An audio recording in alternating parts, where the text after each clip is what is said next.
Con todo, muchísimas gracias. En primer término, permítame agradecer la invitación a todo el equipo que conforman el Colegio Regional de Arequipa. Yo creo que es una muestra eh, de gratitud y responsabilidad que está presentando este equipo en tratar de llevar estos tipos de reuniones a diversos tipos de los niveles de atención del personal, ya sea a nivel hospitalario, a nivel clínico, a nivel comunitario, a nivel administrativo, dependientemente en el cual nosotros nos encontremos. Bien, he escuchado un poco la parte, ingresé, no he visto el contenido total de la licenciada Silvia Cueva, pero creo que gran parte de lo que voy a tocar el día de hoy es básicamente lo que ella ha expresado como tal. Yo creo que tiene bien claro lo que tiene que ver el rol de la epidemiología en la parte de la salud del ser humano, en la población de la familia, en relación a la parte de la sociedad. Y, ¿por qué no indicarle, ¿no? La parte del compromiso que tenemos nosotros como país, como parte de poder garantizar una vida saludable en la población y dentro de ellos, ahora que estamos en la parte correspondiente de los objetivos sostenibles, el tratar de garantizar una vida saludable que se pueda perpetuar por un tiempo mayor a lo que básicamente se está estimando en este momento. Bien, el día de hoy yo voy a ser muy breve en algunas cosas, ¿no? Básicamente este tipo de espacio es para poder generar un poco de la parte de la reflexión. Muchos de ustedes quizás estén involucrados en las actividades de epidemiología, otros quizás simplemente lo vean desde un contexto externo, ¿no? Al personal de epidemiología, y otros quizás dentro de ellos también tendrán la curiosidad de decir, como hacían la última consulta, ¿no? ¿Qué cualidades debo de tener yo para poder realizar labores dentro de la parte de esta rama de la epidemiología, ¿no? Es por eso que nosotros el día de hoy vamos a tocar el uso de la epidemiología en la gestión en los servicios de salud. Cómo nosotros básicamente comenzamos a tratar de ver o ir evaluando algunos elementos básicos dentro de ello. Y lo primero que nosotros tenemos que contemplar es realizar una especie de autopregunta, ¿no? Una especie de evaluación propia, y es parte de lo que en estas dos presentaciones vamos a tener al inicio. Uno de ellos de qué manera las herramientas epidemiológicas podrían normalmente tratar de aportar a la gestión en los servicios de salud, ¿no? O sea, ¿de qué forma? Porque recuerden que la epidemiología es una parte de una ciencia. Y como toda ciencia, normalmente tiene la parte de una herramienta. Si esas herramientas, si son adecuadamente utilizadas, generalmente lo que me va a brindar es un producto. Y ese producto podría repercutir, ¿no? Como bien decía, en la parte de actividades preventivas, a mejorar actividades de intervención, a mejorar la parte de algunas acciones o propuestas que generalmente se vienen realizando en cada uno de nuestros estamentos, ya sea localmente, ya sea a nivel de distrito, ya sea a nivel provincial, departamental, a nivel de país, a nivel mundial. Entonces, hay herramientas principales que el día de hoy voy a tratar de explicar muy brevemente, porque quiero dedicarle un poco más de tiempo a la parte del segundo tema, que es un poco más larga la parte de la presentación. Entonces, en base a ello, ustedes se preguntarán ¿y cuáles son esas herramientas que básicamente cuenta un epidemiólogo para poder normalmente emitir un juicio crítico? Porque recuerden que al igual como un médico cuando ve a un paciente, ¿no? Lo evalúa, hace la evaluación en todos sus sistemas, ¿no? Ve la parte social, ve la parte familiar y luego de esa emite un juicio crítico que es la parte de un diagnóstico.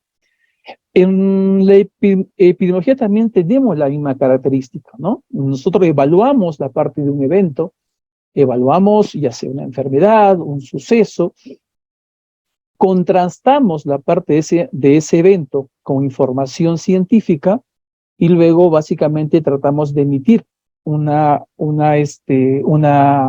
opinión o un juicio crítico en función de lo que básicamente estamos nosotros evaluando. ¿Qué evaluamos en la parte o cuál sería, así como cuando el médico realiza la parte de un diagnóstico y te dice, ah, carambas, tienes tienes tos, tienes fiebre, de repente las sanidades inflamadas, caramba, es una faringoadenoiditis, correcto, su diagnóstico final. En el caso de epidemiología, nosotros no llegamos a un diagnóstico de ese tipo, pero sí llegamos a la parte de un diagnóstico social, que básicamente está implicado en la parte de un riesgo. ¿Tiene o no tiene riesgo?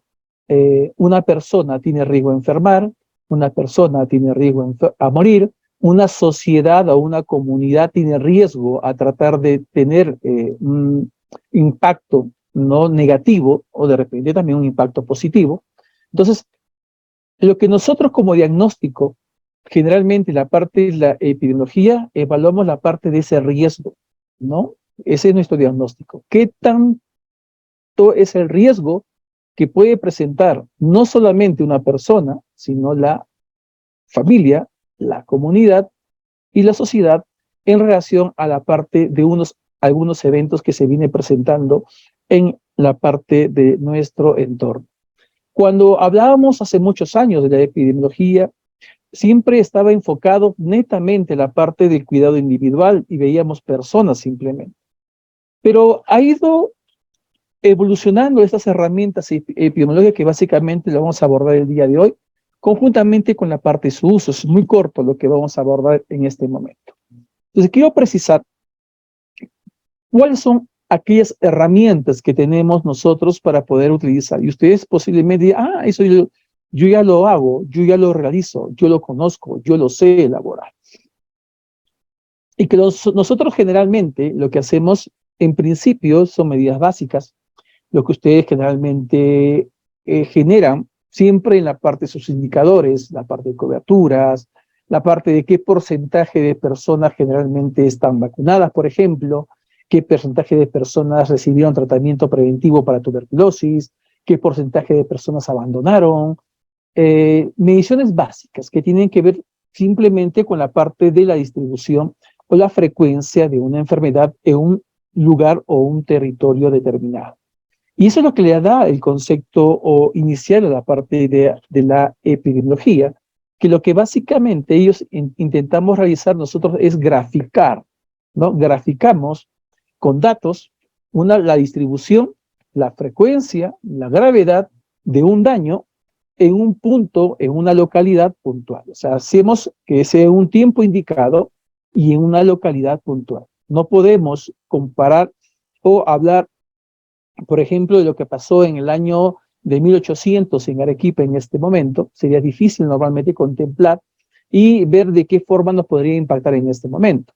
Entonces, lo que se hace generalmente es relacionar algún tipo de evento que sucedió años atrás y ver si los factores que provocaron algún tipo de mayor incidencia o mayor gravedad de ese evento pueden normalmente en el momento actual tratar de repercutir o generar el mismo o un impacto mayor. Es lo que estamos pensando en este momento con el fenómeno del Niño. ¿Qué es lo que estamos viendo? La parte de distribución, la frecuencia de casos, la gravedad que ellos tienen y bajo determinados tipos de escenarios. Los escenarios que se presentaron en ese entonces, si nosotros no los revertimos, si nosotros no cambiamos esa realidad, posiblemente sigamos teniendo los mismos sucesos, los mismos muertos, las mismas enfermedades que se presentaron en ese momento. Y eso es algo que en las estrategias, en la parte de la gestión, en la parte de cualquier tipo de elemento, no se está viendo como tal. ¿Por qué? Porque nosotros vemos la distribución y lo medimos constantemente, medimos la frecuencia y la gravedad. El detalle está que la parte de ese entorno social no se está normalmente cambiando. Entonces, ¿de qué sirve que estemos nosotros evaluando? Tengo 10 casos, el próximo tengo 20 casos, el siguiente ya tengo 15 casos, el siguiente ya tengo 30, y dice, todos los años tengo un caso de tuberculosis. Total, eso es común, ¿no? Pero la pregunta es, ¿qué estamos haciendo para poder reducirlo? Y no podemos reducir un evento de este tipo si nosotros no interactuamos con la parte del entorno social, ¿no? De esa persona. Hay alimentación, tiene que ver con la parte de trabajo, tiene que ver con la parte de ocio, organización familiar, o sea, tiene que ver con la parte de un entorno mucho más grande. Y es por eso que nosotros básicamente en la epidemiología vamos a un diagnóstico que tiene que ver con la parte de riesgo, pero nosotros no interactuamos, no hacemos, no no es nuestro campo el tratar de inmiscuirnos en la parte de la solución del problema. Lo que yo le digo a la persona encargada, mira, estos son los problemas que tienes, y en relación a eso tú necesitas tratar de mejorar estos elementos que están repercutiendo en la frecuencia y casos que estás presentando, y de esa forma puedes de una u otra manera tratar de disminuir los casos que estás evidenciando o el riesgo que estás presentando. Algo similar, correcto, tiene que ver, perfecto, ya vi los casos, ya vi la distribución, pero esos datos o esa información tiene que de una u otra forma, tiene que ser generalmente contrastada, tiene que ser generalmente visualizada en otros lados. Todo lo que se hace en ciencia, ¿no? Todo lo que se hace, en este caso en salud, tiene que tener una evidencia científica. Tenemos una evidencia numérica, que es lo que básicamente realizamos con las mediciones básicas, pero aparte de ello necesitamos evidencia científica que tiene que ver con lo que generalmente escriben otras personas en relación al tema, personas que son muy expertas, podríamos llamarlos así, y que generalmente están comprometidos en tratar de mejorar ciertos tipos de elementos en la parte de la población. Entonces tenemos que nosotros indicarle y ver, por ejemplo, hay ciertas regiones que tienen incremento de casos de dengue en este momento. Se presume que con este fenómeno del niño el incremento se va a ser mayor, el impacto de esta enfermedad va a ser mayor, y eso va a acarrear también la parte de muertes. Entonces la pregunta es, ¿qué tenemos que hacer? Y ahí vienen los elementos de personas que han escrito sobre el tema, que indican carambas. Uno es la fumigación, ¿no? Para poder controlar la parte del vector. Sin embargo, van haciendo cierto tipo de elementos, pero estos elementos o químicos que se utilizan para poder fumigar, normalmente tiene cierto tipo de resistencia. Ya en este caso el vector, los zancudos, han generado cierto tipo de resistencia a estos tipos de elementos. Por lo tanto, tendríamos que ver cuáles son, ¿no? Cuáles son las experiencias de otras regiones, de otros países, en relación a la implementación de estos tipos de actividades, ¿no? De fumigación. ¿Es oportuna, no es oportuna? Otros dirán simplemente para mi localidad, la mejor opción podría ser simplemente el recojo de inservibles. Otros podría decir, carambas, que podría ser la parte de la educación en la población, y otros simplemente enfocarían la parte de su actividad preventiva en la parte del aislamiento de la persona enferma. Si yo infecto al zancudo o al vector, yo no voy a tener más casos en la colectividad. O sea, por más que le pique el vector a una persona sana, no voy a tener normalmente ese proceso de transmisibilidad. Entonces, hay diversos tipos de elementos que generalmente se van a ir evaluando, y que esos elementos tienen como principio la parte correspondiente de esta base científica, que lo vamos a encontrar en diversos tipos de revistas, literaturas, ¿no? De confianza, que generalmente nos dan ciertos alcances con respecto a ello. La experiencia en campo también nos da cierto tipo de referencia, que de una u otra forma podríamos nosotros ir mejorando la parte de la intervención dentro de ello. Sin embargo, esta información, las mediciones básicas, la información científica que se va recabando, lo que permite generalmente es tratar en los últimos años, en tratar de predecir la parte de ciertos tipos de eventos. Y esto es algo que en los últimos años ha tomado mayor fuerza, porque si comparamos la parte de las predicciones que podíamos tener hace unos 10 a 20 años atrás, era bastante complejo. Y complejo porque no había herramientas que permitan realizar este tipo de operaciones matemáticas a una velocidad bastante rápida. Sin embargo, con el crecimiento, con la actualización del parque informático, en el cual cada día salen equipos informáticos de mayor capacidad, de mayor velocidad, salen programas o se mejoran programas, ¿no? Se optimizan programas estadísticos con la finalidad de poder hacer cierto tipo de procesos, y lo que ha generado que en los últimos años podemos ver la parte de simulaciones, la parte de de proyecciones, ¿no? Que ante el suceso, ante un evento, por ejemplo, viene ese fenómeno del niño, si no limpias los ríos, vas a tener cierto porcentaje de incremento de casos, por ejemplo, de EDAS o simplemente de dengue. Si limpias el río, ¿no? En una mediana y ocasiona este desborde, vas a tener cierto tipo de riesgo. O sea, lo vamos contabilizando en función a porcentajes que hemos evaluado en estos datos recogidos en la parte de la literatura, ¿no? En función a estos estudios realizados en otros lugares, lo que yo puedo hacer es el tratar de, en los sistemas de información, poder proyectar el tiempo, ¿no? Ante diferentes tipos de situaciones, si, con agua, sin agua, con desbordamiento de río, sin desbordamiento de río, etcétera. Puedo realizar cualquier tipo de estimación en el tiempo para ver qué es lo que va a pasar si yo tengo o no tengo exposición a cierto tipo de elementos que básicamente nosotros tenemos que tener.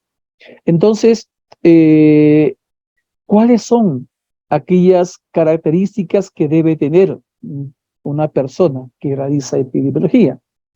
Ya hemos hablado de mediciones básicas, por lo menos conocimientos básicos de la parte de matemáticas, ¿no? Para ver frecuencia, que son suma, resta, multiplicación, división, tasas, etcétera. Es algo muy sencillo. Eso creo que todos lo tenemos. No tenemos ningún tipo de limitantes para poder cumplir esta primera actividad. Una segunda actividad es la parte correspondiente que tiene que ver con el mejoramiento de intervenciones, y eso simplemente lectura. Leer y leer, y creo que todos tenemos esa cultura de leer, esa cultura de revisar, esa cultura de estar siempre actualizados en determinado tipo de información.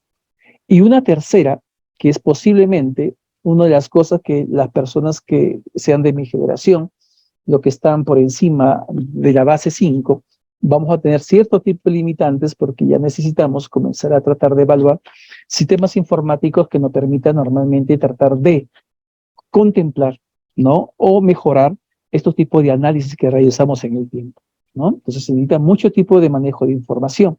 Entonces ya manejamos la parte de un epidemiólogo en la parte conocimientos de estadística básica, conocimientos de investigación o revisiones bibliográficas, porque hay que hacer muchas revisiones bibliográficas, y tercero, la parte de conocimientos de informática, ¿no? Necesitamos tres elementos que tenemos que básicamente tratar en un momento determinado de fusionar para poder realizar un trabajo de la forma más adecuada, ¿no? En el cual podamos básicamente intervenir no solamente el individuo, sino la familia en todas las partes de los cursos de vida, cambiando la parte de cierto tipo de conductas, interactuando en cada una de las áreas con la finalidad de poder interactuar en un ambiente que sea lo suficientemente saludable, ¿no? No solamente la parte de los hábitos de vida, sino también que tengamos una sociedad lo suficientemente acorde que nos permita generalmente tratar de garantizar esa salud en un tiempo un poco mayor a lo que estamos básicamente experimentando.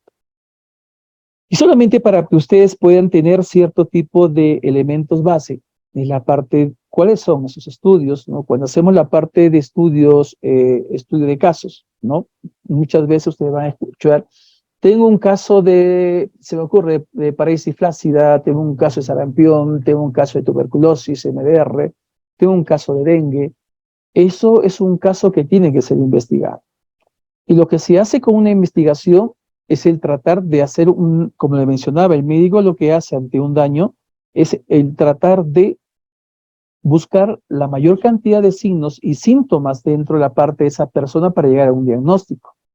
Entonces, cuando nosotros realizamos la parte de un estudio de casos, igual, estamos estudiando a una enfermedad que se presenta en una persona, en una sociedad. Entonces, por lo tanto, necesitamos recabar la mayor cantidad de información de esa enfermedad. ¿Cuáles son las cosas básicas, no? ¿Cuál es el tiempo de enfermedad? ¿Cuál es el periodo de incubación? ¿Cuál es el periodo de transmisibilidad? ¿No? Para ver en qué momento me pude haber contagiado. Segundo es ver el periodo de transmisibilidad, en qué momento yo puedo estar contagiando. Y tercero es la parte de determinar a quién yo pude haber contagiado. Entonces son preguntas básicas que nos hacemos en la parte de los conceptos de una investigación de casos. Es quién me contagió, a quién estoy contagiando y quiénes de los que he tenido contactos normalmente van a realizar la parte de la enfermedad. Entonces tenemos que hacer la parte de una descripción detallada de dónde, para poder ver en dónde se contagió, tengo que ver el antecedente de desplazamiento de esa persona, en dónde estuvo, con quién estuvo, si reconoce si una persona presentó o no presentó síntomas similares a que él presenta. Luego el periodo de transmisibilidad es con quién estuve en contacto en ese momento, y luego el seguimiento de esos contactos en la parte del tiempo. Entonces, eso es un estudio de casos. Yo voy a determinar ante un caso cuántos casos anteriores encontré y cuántos casos secundarios se presentaron en función a ese caso. Y luego vendría la parte ya de búsqueda de letalidad, cuántos murieron o cuántos quedaron de repente con lesiones permanentes, etcétera, etcétera. Pero mi intención es cuántos casos más hay circulando en una comunidad y cuántos casos es lo que normalmente se produce en la parte de la transmisibilidad de un caso. Otro elemento es la parte de identificar los determinantes. Perfecto, aquí estoy hablando de la enfermedad con la relación que tiene con la parte del paciente, pero ahora tenemos que determinar la parte cómo esos determinantes influyen dentro de la parte de un entorno y cómo voy a tratar de visualizar la parte de ese concepto.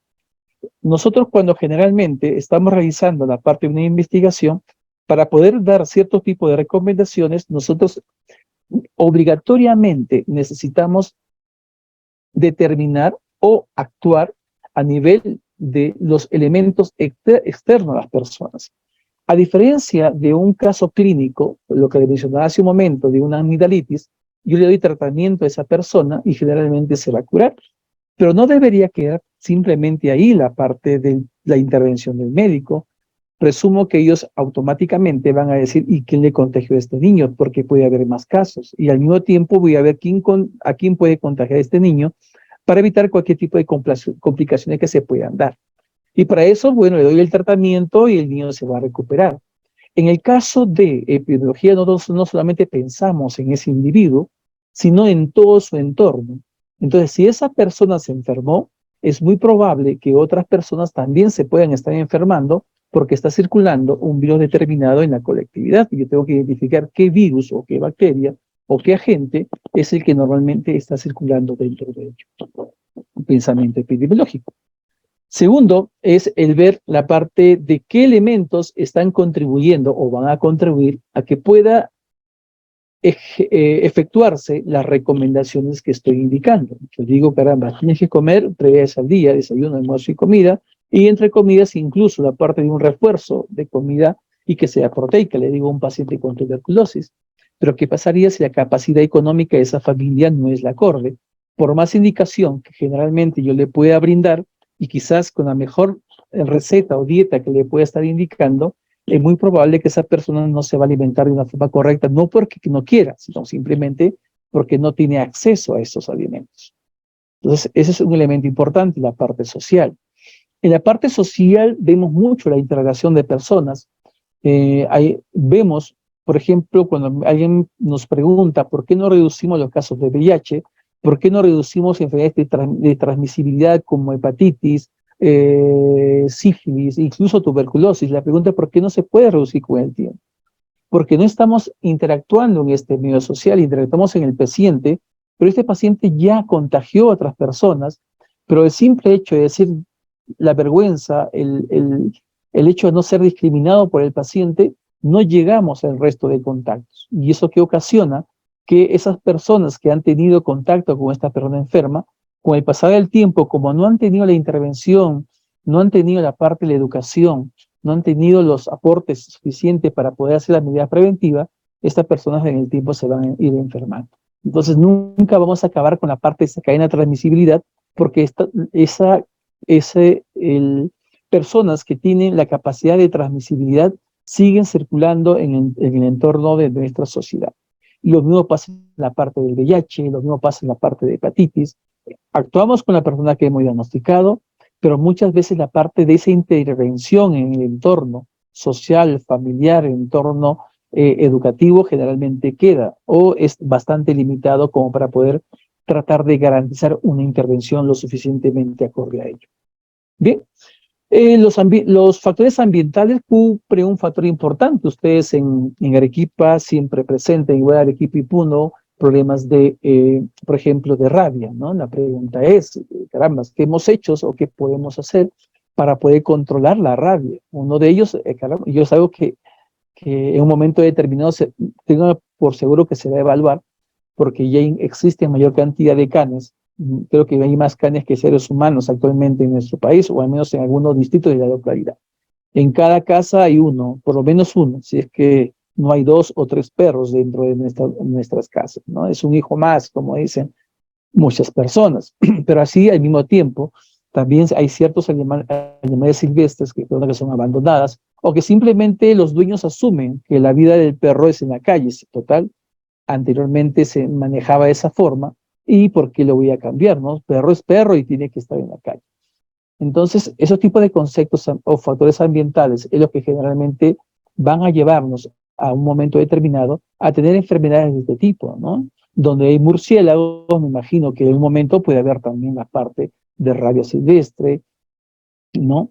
Entonces, en este caso, son elementos que tienen que ver con la parte de la excreta, de insumo, de basura, la parte, en este caso, los animales que normalmente viven en la parte libre socialmente, la parte de la limpieza a nivel de la ciudad, ¿no? La parte de eliminación de residuos. Pero todos estos elementos sociales normalmente o ambientales de una u otra forma van a repercutir en nuestra sociedad. Y son elementos que nosotros podemos colaborar, nosotros podemos contribuir a que de una u otra forma estos elementos se puedan normalmente tratar de minimizar.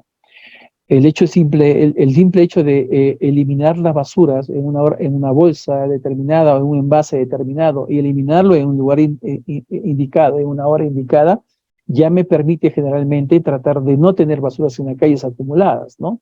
Pero también vemos que hay muchas personas limpian sus casas, lo ponen en paquetes y luego caminan 2, 3 cuadras y lo lanzan en una esquina. Está fuera de mi casa está limpia. Lo de la ciudad, alguien lo va a limpiar, ¿no? Alguien lo va a limpiar. O igual cuando alguien come algún tipo de fruta en la calle y dice, lanza los inservibles a la parte del suelo. Total, dice, hay un personal de limpieza que lo va a limpiar. Y eso no debería ser normalmente la parte de una conducta. O sea, hay muchas cosas que nosotros podemos hacer para poder evitar la parte de la contaminación ambiental. Uno de los puntos importantes, y es algo que lo aprendí en esta zona, es la parte del uso de las baterías o las pilas, generalmente, que no se deberían normalmente eliminar como una basura simple, sino es una basura reactiva, y son elementos bastante tóxicos para la parte del medio ambiente, y deberían normalmente eliminarse en frascos un poco más gruesos y deberían estar concentrados para evitar la parte de la contaminación del suelo. Y lo otro es la parte de la innovación tecnológica, ¿no? Entonces, nosotros no es algo netamente del epidemiólogo, es algo que va mucho en la parte de todo el personal de salud, en el cual nosotros todos en un momento determinado deberíamos de evaluarnos y decir, carambas, estoy acorde a lo que la evolución científica está dando, o yo sigo pensando de las cosas como me lo enseñaron hace 20 o 30 años atrás en la parte de la academia cuando estaba estudiando, ¿no? En este caso, en la universidad. Entonces, ustedes deberíamos hacernos un momento, ¿no? Una especie de reflexión, si es que la evolución científica está de la mano con lo que yo básicamente estoy desarrollando.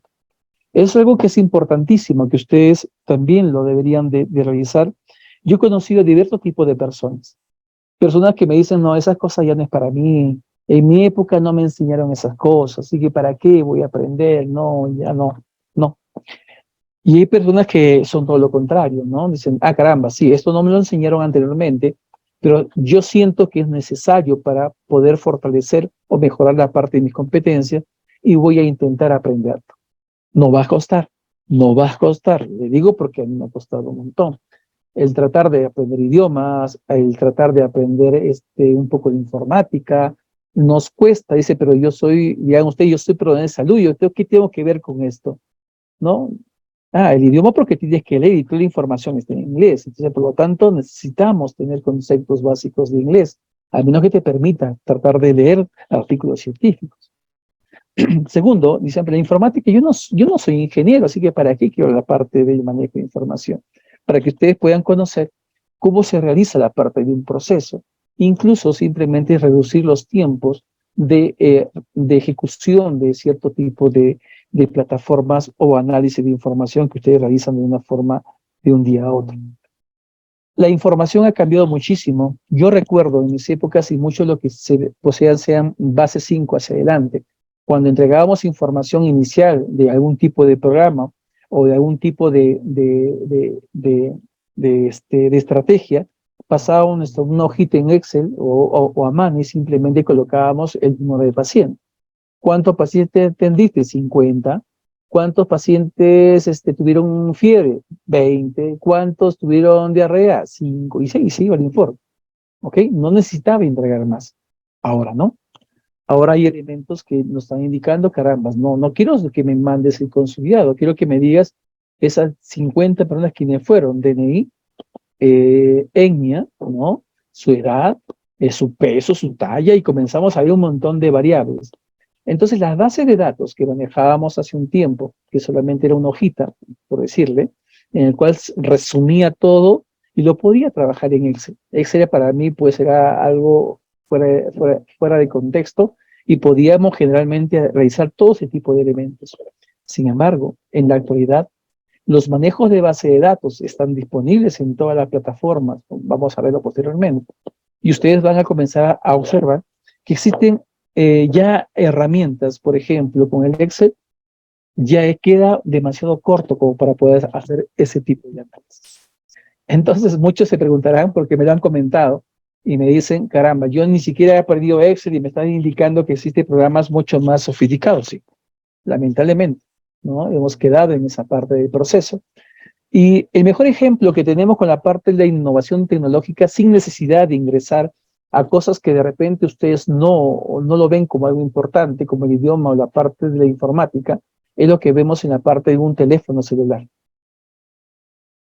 Para muchos de nosotros el teléfono celular simplemente es una herramienta que es para hacer llamadas telefónicas y de repente simplemente para tratar y mandar un mensaje. Ahora que hemos aprendido a usar el WhatsApp, usar otros tipos de plataformas, ¿no? De mensajería, otros utilizan otros tipos de mensajerías privados, etcétera. Pero muchos lo utilizan para otras cosas, ¿no? Las redes sociales, por ejemplo, ¿no? Explotan en las redes sociales y lo que nosotros, lo de la década es de lo que somos mayoría de 50, posiblemente seamos un poco más resistentes. Y o hasta colgando mis fotos en las redes sociales. No, eso no va conmigo, pero eso es lo que está vendiendo. Hay gente que vive de eso, ¿no? Vive básicamente de ese proceso de estar colgando información en las redes sociales. El hecho de hacer un TikTok, por ejemplo, ¿no? Dice, yo también digo, TikTok no te pasa, yo no estoy para esas cosas. Pero la gente ve eso, pues, se viraliza y todo el mundo comienza a ver. Entonces nosotros podríamos también comenzar a tratar de viralizar conceptos de SNUD, podríamos comenzar a viralizar algunos tipos de información que básicamente requiere la parte de la población, porque es parte de la población joven que generalmente tiene.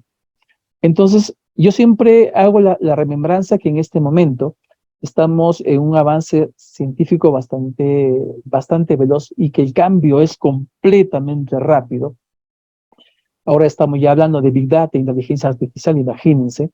Entonces, los jóvenes, ¿no? Ahora el patrón de las universidades es que todos los jóvenes salen con un concepto de inglés y es necesario que nosotros también podemos contrarrestar la parte de ellos, ¿cierto? Pero menos en inglés básico lo tendríamos que manejar. Lo segundo es la parte que todos los jóvenes salen con el conocimiento de informática, ¿no? ¿Correcto? Entonces, caramba, es bueno dentro de la parte de la formación académica, de los nuevos integrantes de la parte de nuestro gremio. Sin embargo, hay una parte que sí se ha reducido y es algo que nosotros sí nos enseñaron. Y esa parte del olfato, desarrolla tu olfato, desarrolla tu vista, desarrolla tu tacto.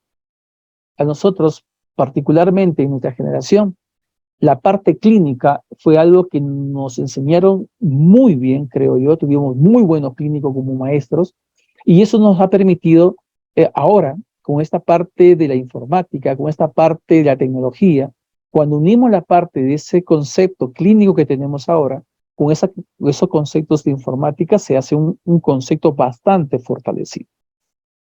En la actualidad hay mucho personal de salud que para poder determinar o diagnosticar un caso clínico, por ejemplo, un caso de sarampión, requieren de un examen de laboratorio. Y si no tienen examen de laboratorio, no pueden normalmente determinar que es un caso de sarampión.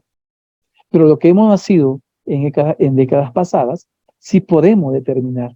Este es un caso, como dice, tiene pico de pato, tiene pata de pato, tiene cola de pato, ¿no? Parece un pato. Por lo tanto, va a ser un pato. Pero nosotros sabemos esas características. El personal de ahora, muy poca clínica ha tenido, ni siquiera sabe cómo es el pico del pato, cómo es el cuerpo del pato, cómo es la cola del pato y cómo es la pata del pato. Entonces, la única forma que ellos tienen es decir, darle un examen de laboratorio y que luego me venga para decirme si es pato o no es pato. Entonces, esos elementos es lo que nosotros tenemos que transmitir a la nueva generación, ¿no? Nosotros aprendimos mucho de la parte correspondiente, de esa parte clínica, de ese abordaje que tenemos en la parte de la historia, en todos estos años de que hemos convivido en la parte de nuestra sociedad, y nosotros tenemos que absorber ese nuevo conocimiento que tienen los jóvenes, absorbamos, ¿no? Y que los jóvenes absorban la parte de nuestro concepto. Espero que el día de hoy podamos tener esa interrelación, ¿no? Veo 196 conectados en sala, y eso me podría, espero que sea un grupo de nuevos, un grupo de personas ya de vasta experiencia, y que en un momento determinado podamos compartir la parte de esos conocimientos que hemos básicamente nosotros en el lapso del tiempo tratado de abordar. ¿Correcto? Bien, en la parte de epidemiología, simplemente lo que le comentaba, terminamos en un evento de este tipo, en el cual simplemente nosotros vemos el antecedente, siempre cortamos la parte de un punto cero, que es el inicio de una enfermedad, cuando inició el síntoma, el síntoma elemental en el caso de sarampión en la parte eruptiva, en el caso de tuberculosis es la parte correspondiente de la parte de tos, en el caso de VIH, ¿no? Es un poco más complejo porque no sabemos cuándo fue el punto, pero normalmente cuando se hace presente el diagnóstico, hacemos la parte de un año atrás, empezamos la parte de toda la rutina correspondiente. En el caso de dengue, sí tenemos la parte de inicio de fiebre. Entonces, cada enfermedad tiene algo muy particular, y lo que hacemos, entonces, conocer mucho de cada enfermedad. No solamente decir voy a investigar algo porque quiero investigar, sino incluso hasta ahora, cuando yo salgo a investigar algún tipo de caso, salgo con mi manual clínico de cada una de estas enfermedades, porque a pesar que lo pueda tener en mente, tengo que darle una nueva revisada para poder recordar algunas cosas que muchas veces se nos va de nuestra mente. La mente es muy frágil. Y como le mencionaba, tengo yo en función a la parte del antecedente, o sea, cuál es el periodo normalmente de exposición, tengo que encontrar en qué momento esta persona se pudo haber contagiado. ¿Por qué? Porque en este periodo hay otras personas que contagiaron a este caso. Por lo tanto, yo tengo que, si él se contagió, es muy probable que exista otro tipo de personas que también están enfermas y que posiblemente se estén diseminando la parte de la gente en otros ambientes. Y es lo que le mencionaba. Esto es lo que nos está faltando en la intervención en muchas enfermedades. Yo detecto un caso de tuberculosis, pero no busco en la parte de su pasado, ¿no? Entonces, al no buscar en la parte de su pasado, yo empiezo a partir de este punto hacia adelante, pero ya esta persona se contagió de otra persona y esa persona también está contagiando a más personas. Elementos que tenemos que básicamente tratar de determinar. Lo siguiente tiene que ver la parte, las personas que yo contagio, y tengo que saber el periodo de transmisibilidad que tengo yo. En el caso de sarampión, simplemente si yo me enfermo de sarampión, tengo 4 días antes y 4 días después del inicio del proceso eruptivo, yo voy normalmente a tratar de contagiar. En el caso de tuberculosis, hablamos de la parte del inicio de la presente de tos, y generalmente 7 días antes y 7 días después, son 14 días que puedo yo contagiar a otra persona, en forma masiva, al menos. y tendría que buscar todas esas personas que han tenido contacto conmigo en este periodo, porque de esa forma voy a tener que hacerle un seguimiento respectivo, ¿no? Para poder determinar la parte de la enfermedad. En este caso, normalmente el periodo, ¿no? de contagio de sarampión va de 7 a 21 días, pero en el caso de tuberculosis es un poco más largo, que podría durar incluso hasta un año. Entonces ese seguimiento tendríamos que básicamente tratar de ir regularizándolo, viendo cómo lo podría normalmente tratar de ejecutar. En el caso del VIH igual hablamos básicamente de 6 meses de seguimiento, que es el mínimo del periodo de ventana, y así para otras enfermedades tendríamos que conocer mucho la parte de ese periodo de ventana en el cual el paciente está infectado pero todavía permanece negativo en cualquier tipo de análisis de laboratorio o ante cualquier tipo de sintomatología que ellos podrían presentar. Recuerden que muchas de estas patologías se inician con una simple fiebre, con a veces un proceso digestivo o simplemente gripal, y el individuo, la persona simplemente lo cataloga como si fuese un problema viral simple, respiratorio o digestivo. Entonces, eso hay que tener mucho cuidado, especialmente en las personas que nosotros hemos contactizado como la parte de un contacto. ¿Para qué hacemos eso? Para poder básicamente identificamos un caso, identificamos los contactos primarios. A estas personas yo no lo voy a poder normalmente tratar de evitar.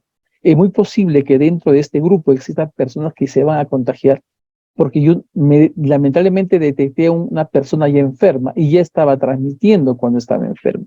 Por lo tanto, si tiene personas en su entorno social, ya sea haciendo trabajo, en su escuela, universidad, etcétera, es muy probable que se vaya a infectar igual en el hogar, igual también si hubiese la parte de un personal de salud que trabaje en un establecimiento determinado, ¿no? Entonces, es muy probable que yo voy a encontrar casos en este momento. Perfecto.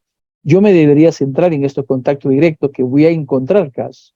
Donde yo si no debería normalmente tratar de encontrar más casos sería en la parte correspondiente en esta cadena de transmisión, pero como casos secundarios. Yo ya no debería, aquí debería cortar la transmisibilidad. Sin embargo, eso no sucede.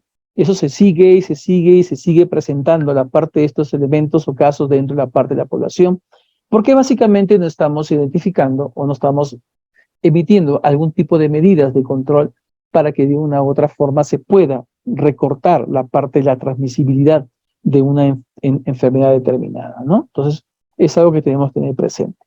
Y para finalizar la parte, en los últimos años estamos contemplando la parte del manejo de predicciones, ya herramientas que nos permiten en tiempo real, ya no demoran tanto tiempo el procesamiento de información, ¿no? Con la finalidad de poder justamente emitir alguna opinión o alguna actividad importante de acción que se pueda normalmente intervenir en la parte de la población.